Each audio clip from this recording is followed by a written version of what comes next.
Hello guys, and welcome to another episode of the 12 Games of Switchmas, and today I will be talking about the Nintendo 64 library on Nintendo Switch Online. Technically, it isn't one game, it's 9 games, and soon to be 10 later this week,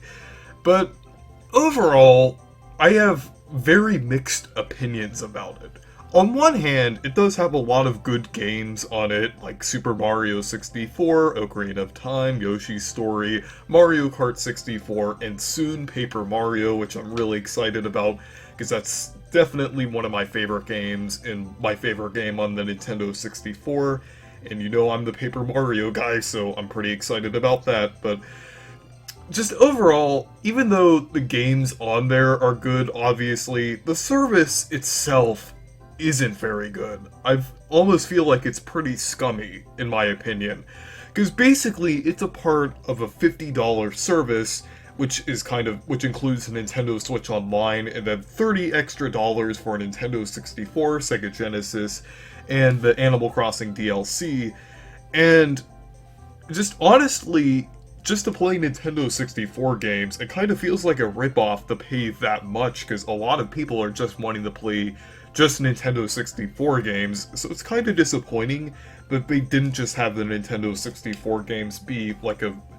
separate expansion from like the Sega Genesis and Animal Crossing stuff, because it would have made it a lot cheaper, and just overall, it's just unfortunate that another thing is that the library is pretty small, and they're only adding like one new game this month, so there will only be like 10 games by the end of the year probably, and it's pretty disappointing that they're gonna do the drip feed thing again with the Nintendo 64 games. And even though the game coming out this month, Paper Mario 64, is a game that I really like, I do feel like other people who don't like Paper Mario as much and kind of prefer different types of games would get like a different game, like let's say like Pokemon Snap or Mario Golf or something like that.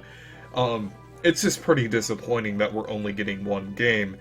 Overall, with the emulation, I know the emulation isn't great. I heard it was worse than the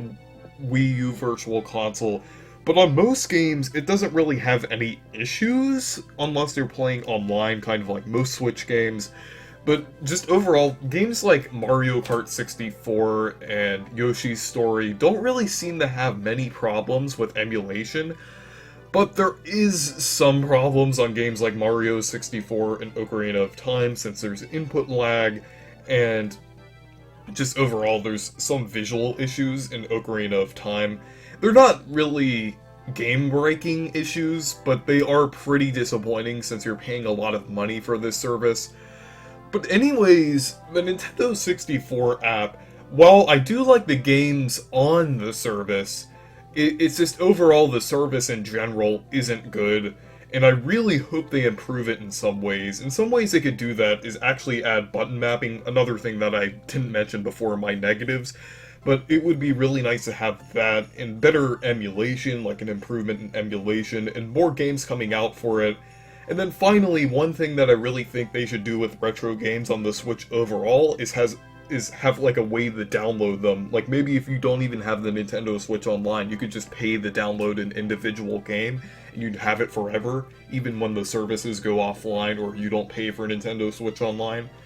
But anyways, that's my thoughts on the Nintendo 64 library for Nintendo Switch Online, so thank you guys for watching this video. Make sure to leave a like and subscribe for more, and make sure to check out my Discord server and Twitter if you want to.